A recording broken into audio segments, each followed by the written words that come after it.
Hi girls! Okay, so today I'm going to be talking about a topic that isn't really discussed much on YouTube, and it is hormonal acne, or even just acne in general. But I wanted to talk about it because it's something that I faced throughout the last few years. Not really something that's discussed much because either A, a beauty guru has perfect skin, or B, people are just too embarrassed to talk about it. But you know, it's something that a lot of people face, and I think it's just something that really needs to be discussed, and you know, we should all not be afraid to, you know, admit that we have these flaws. And you know, this video is basically going to be about how to cover hormonal acne. You get it on your chin and along your jawline. That's where you know usually that it's hormonal, if it's in this area. I'm going to talk about, you know, just tips that could help you see improvements. But for now, we're going to go into how to cover your hormonal acne, or acne, red spots in general. So if you want to see that, keep on watching and stay tuned for after the makeup tutorial, because I'm going to give you those helpful tips, okay? Keep watching. Bye guys! Okay, so first things first, we want to apply our moisturizer to our face, and I'm going to be using Clinique, and it's called Dramatically Different Moisturizing Gel. I like this a lot. It's lightweight, and it's really good for when it's more humid out. It's less thick than like a lotion. So just take a little in your hand and just apply it on your face. I use my fingers. My fingers are clean. I just got out of the I got out of the shower before and I did my hair. And as you can see right now, I obviously do not have a stitch of makeup on. Sorry if that horrifies some of you, but I want you to see what my skin looks like before I do anything to it. And this is, you know, this is what it looks like. I have acne, I have red spots, you know, I can't really hide from it. You can see there on my cheeks, I have a breakout right here on my chin, really cute. This is like, you know, this is reality. This is what a lot of people's skin looks like, and I know a lot of you guys watching this probably have the same skin as me. You know, you don't have perfect skin. So, you know, this is what we're going to be covering, so it's all good. Don't worry.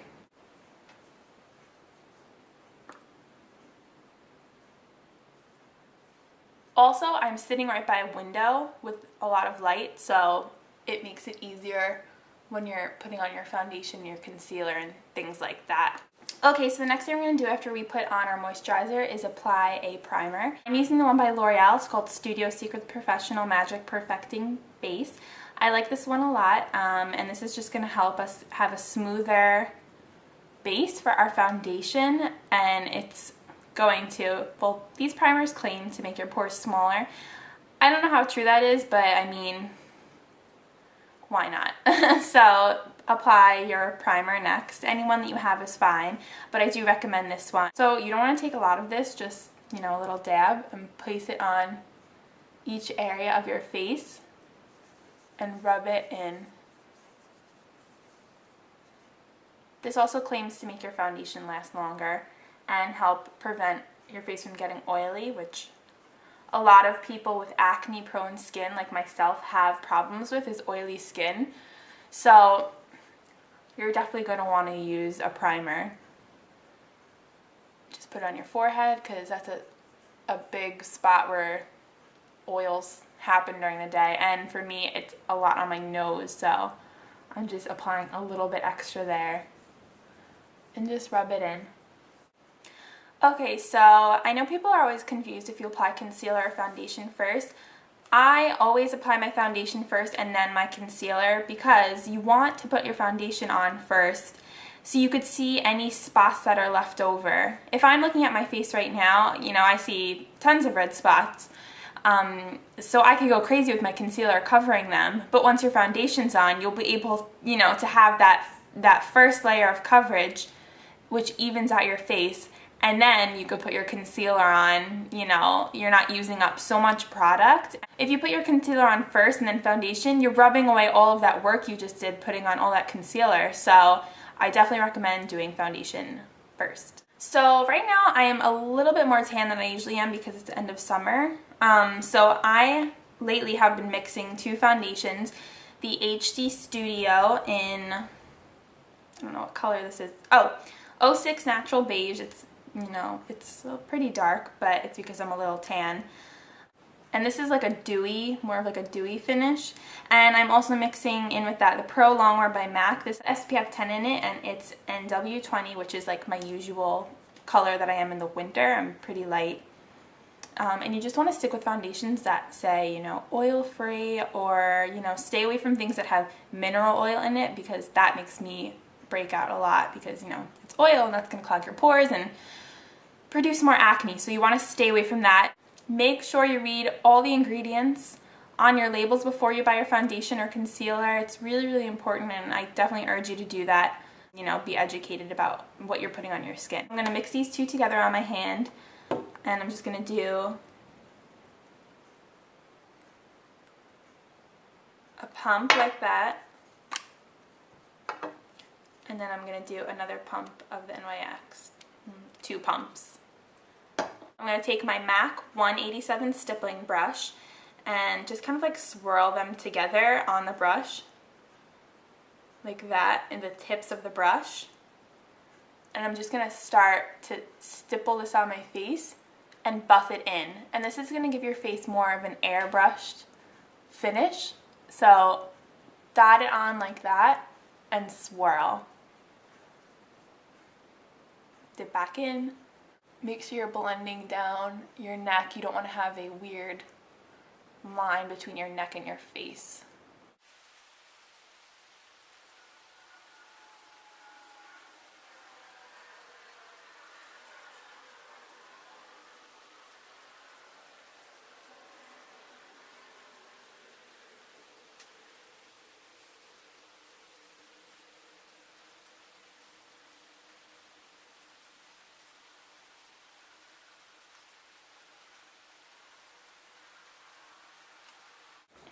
Okay, so now we have our first layer of foundation. So now we could really go in and conceal with our concealer. I'm just gonna go quickly and put on my under eye concealer, and mine is the Bobbi Brown Corrector in Peach, and this is good so you don't get those like white lines, raccoon face thing that you get when you take a picture and it's like, oh my gosh, where did that white stuff under my eyes come from? You want to use a peach. That's gonna help with that. Little side tip. Okay, so I'm just going to apply this to my under eyes. Okay, so we look a little bit more awake now with our under eye concealer. Next, we're going to go in and take our concealer and cover up spots. So you could use a brush for this, or you could use your fingers. I'm going to use my fingers just because I feel like it melts the concealer into your skin a little bit more. So just remember that when you use your fingers, it'll help it sink in more. So I'm using today the MAC Pro Longwear Concealer. I like this a lot because it is long lasting. Right now it is a tiny bit light for me because I am a tiny bit more tan, but you want to make sure that your concealer matches your face. You don't want it to be lighter than your face, because then all you're going to see is the redness highlighted. So you want to make sure your concealer matches your foundation. Okay, so I'm just going to take a little bit on my finger, like that, and I'm just going to go in anywhere I see spots. And you know, if you have hormonal acne, a lot of it's like here or on your chin or anything. So I'm just going to start on my chin, and I just dot it and pat around. So dot it on and just pat around.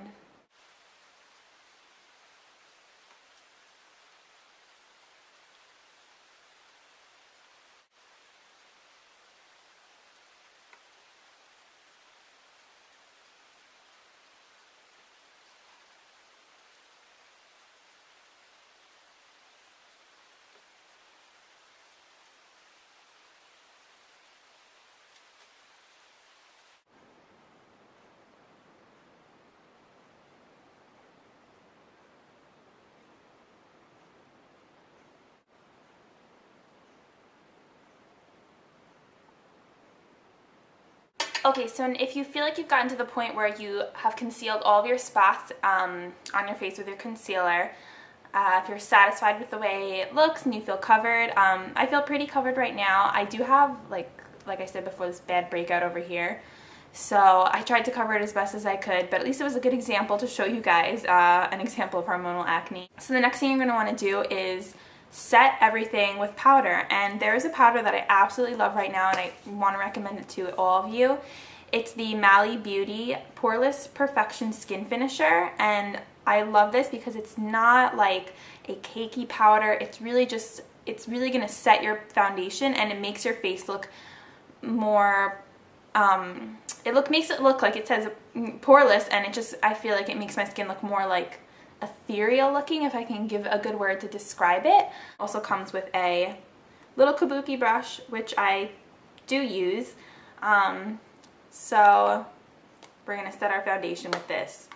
You know, if you feel like you need more coverage, if you have, you know, a lot of heavy acne or cystic acne, I would definitely recommend, after you put your concealer on, I would recommend taking a pressed powder and using that if you want a little bit more coverage, something close to your skin tone. But very lightly apply that if you feel like you want more coverage.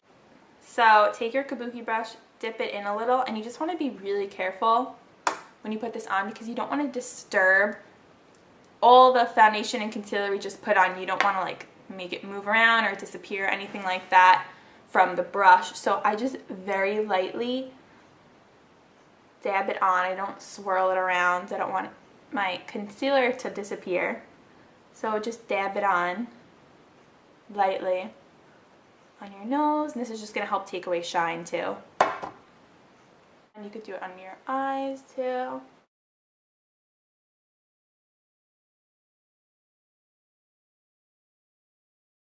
We're all covered.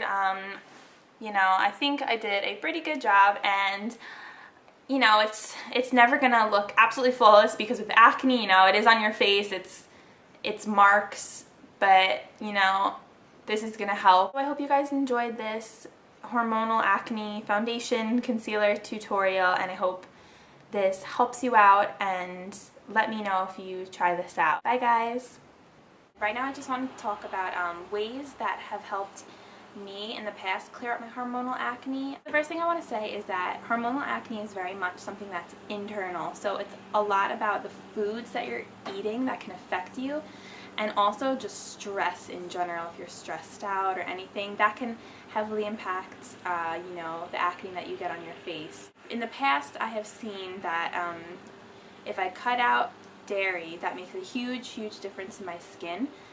For a while I was lactose intolerant, and I don't know if it was just a phase or something that I was going through, but I wasn't eating cheese, and I love cheese, so that was really hard for me. But when I wasn't eating cheese, I noticed my face was very calm. I wasn't getting a lot of acne or whiteheads or anything like that. And I really think it did help clear up my skin.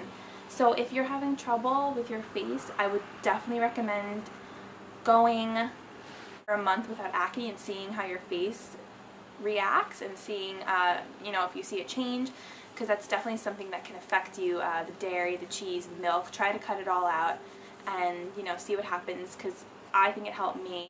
So that's one option you can do. Also, you want to increase your fruits and your vegetable intake. That's really important. I'm not gonna lie, I don't have as many vegetables as I should, because I don't like green things, but you know, it will definitely help your skin, you know, and cut out all the junk, the things that are processed, you know, anything that has like a whole list of ingredients on the back of the bag, you want to kind of steer away from. You want to buy things that are on the perimeter around your supermarket, just things that are pure and clean, nothing with, you know, like I said, tons of ingredients.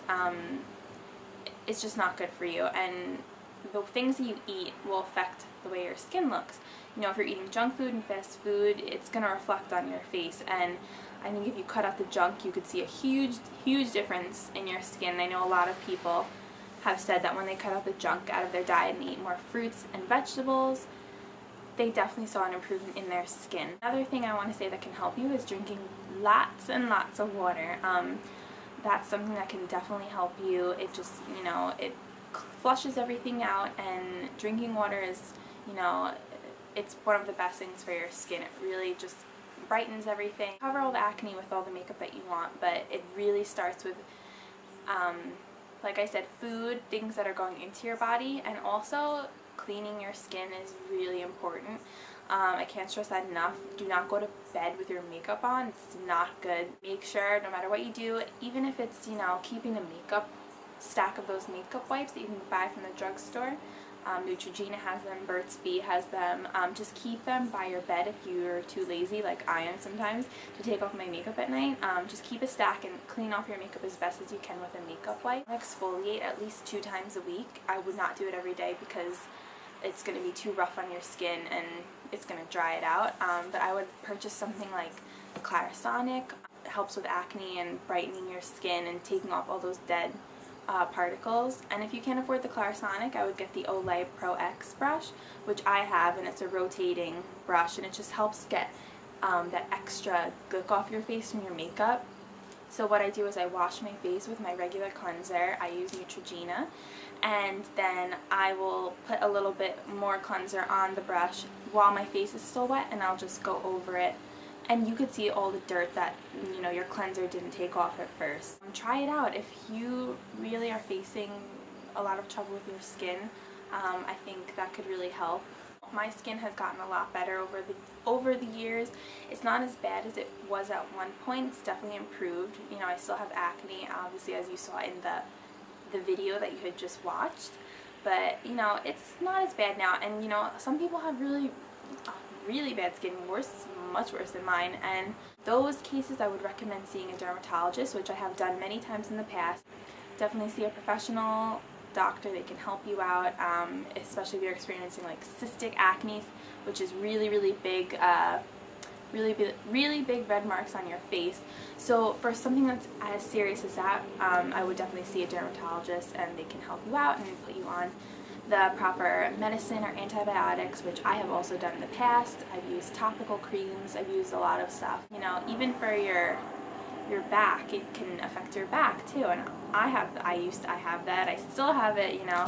It's annoying, you know, if you're wearing a tank top or something and you have acne on your back. It's not cute, but you know, a lot of people have that problem too, and your dermatologist can also help you treat your acne on your back, or backne as people like to call it.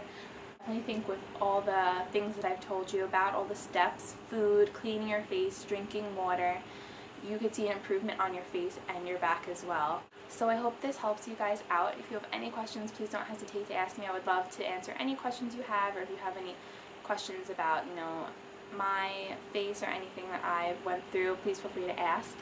And yeah, that's it. I hope you guys enjoyed this, and you know, don't get discouraged or lose confidence in yourself because of your acne. You know, it will get better. And I hope you guys have a great day. Thank you so much for watching. Bye.